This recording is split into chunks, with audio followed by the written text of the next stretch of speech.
What up, World Warrior Team? Back at it again. Welcome to the episode. Today we're taking it back to 1991 when the Super Nintendo dropped and kids everywhere were hyped. But parents, not so much.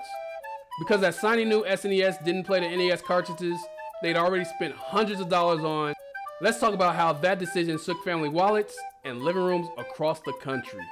So I remember when the SNES was coming out, and that same question came up to my mom. She was like, why would I get this new system? Can you even play the Nintendo games on it? Why am I getting this new Nintendo? First of all, it doesn't look anything like the regular Nintendo. What's the difference? This is like the first time that a new system came out. There was a part 2 to it, but it was so much different than the original. And a lot of parents at the time were super confused because if you think about it, back then video games was not very popular. So they came from Atari, they went to Nintendo, and then I guess they were thinking, what's the next system? They didn't think it was going to be like a Nintendo Part 2. So when the SNES came out, they were like, so you mean it's a brand new system? I just bought all these games for the Nintendo, and you want me to buy new games for this new system, and the old games can't even play on this system? It was a whole thing, and I remember that shit way too well. First, let's set the stage. The NES dominated the 80s. Mario, Zelda, Mega Man. It was the first system every kid begged for. So when Nintendo announced the Super Nintendo in 1991, excitement was through the roof. Better graphics, 16-bit power, Mode 7 rotation. It looked like the future. Kids saw the commercials and thought, this is it. I need this. But parents, they had a different reaction once they learned the catch. I was that kid. I saw the commercial for Super Mario World and I lost my fucking mind. Coming off of Mario 3, which was awesome, still one of my favorite games of all time. Seeing that commercial was unbelievable. And the graphics, the colors, as a kid, seeing that shit, it was like you were in heaven, video game heaven or whatever. That shit was unreal. I still remember the commercials so well. And then I asked my mom for it, and that's when the trouble started. When parents walked into the stores, they expected the SNES to just be a better Nintendo. But then they found out those old NES cartridges, yeah, they didn't fit. No backward capability. That meant starting completely from scratch. So here's my angry parent voice. You're telling me I bought you Mega Man 3, DuckTales, and Ninja Turtles, and now I gotta buy Super Mario World for another $100? What the fuck? To us kids, it didn't matter. We just wanted the new Mario. But for parents, this felt like a hustle. Some parents are refusing to be taken in. I'm going to say no, and I'm going to explain to him how people market things to make you spend more money. Nintendo controls 80% of the video market. I remember this whole fucking situation like it was yesterday.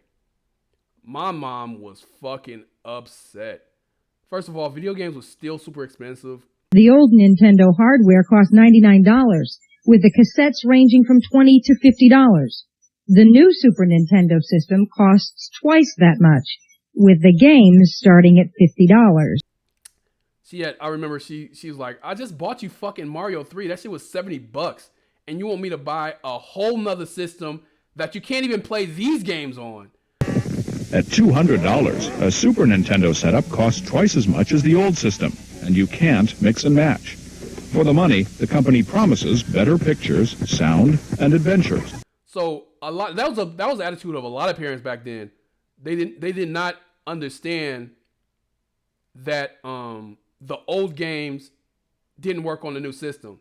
That just blew their minds. It was like a something that they couldn't grip it. They couldn't fucking grip the reality that you had to buy a whole nother system with a whole nother set of games and start your whole collection over. Even if you had, at the time I had like at least 60 Nintendo games, and when she found out that they couldn't fit in there, she was like, "So you got all these games for no reason?" She was so mad, and I'm pretty sure that's how a majority of the parents felt. And me being a poor kid, I didn't think I was gonna ever get that shit. The Super Nintendo launched at about $199. That's around $430 today. The new games were about $50 to $60 back then, which is the same thing we playing today.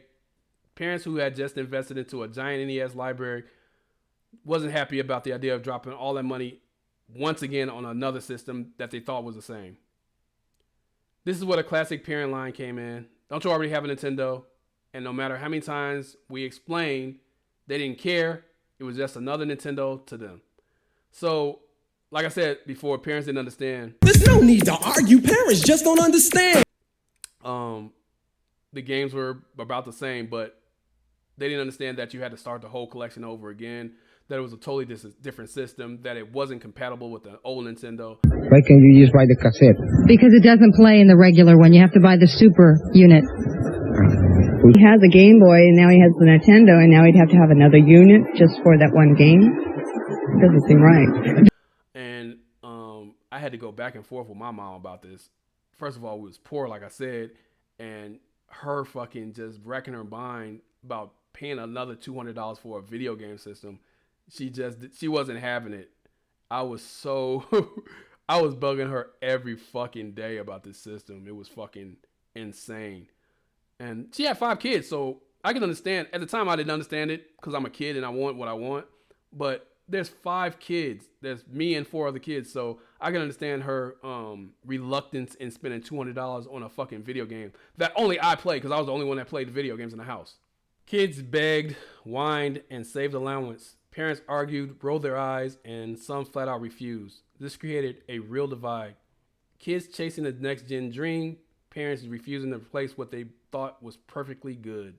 And let's not forget, this is before trade-in programs at GameStop or digital libraries. If your parents didn't buy the SNES, you were stuck playing NES while your friends flexed Super Mario World. I'm lucky because at the time, nobody had it when it first came out.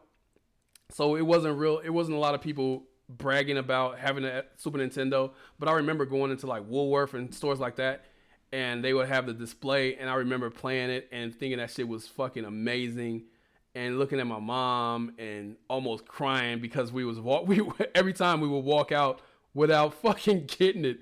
It was fucking crazy. But that struggle was real at the time, man. Not having that new system, knowing that kids around the world were already playing it. As a kid, you were like, I feel like I'm being left out. But parents, I perfectly understand as a parent how they feel now. But as a kid, of course, I didn't understand. Now, to be fair, Nintendo had reasons. The SNES was a total new machine, not just a hardware boost. Backward capability wasn't common back then, and honestly, it worked.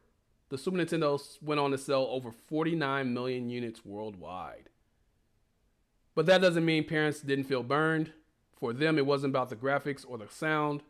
It was about the money, which I totally understand. But there's a happy ending for me, at least. Back in 91, that Christmas, the same year that came out, a particular big package was placed under the Christmas tree about 5 days before Christmas. I stared at that package for a couple days, and I asked my mom, what was it? She was excited. She wanted to play it too. She said it was a Super Nintendo. We proceeded to open it early, and I proceeded to play Mario World for days upon days after that. So what she had done was, I don't know if they still have it today, but she put the Super Nintendo on layaway. Layaway is when you can have an item on hold and you put money towards buying it over a certain amount of time. So she was actually saving up her money over the months to get us the Super Nintendo for Christmas. And I will always remember that Christmas. It was one of the best Christmas presents that I've ever had in my life.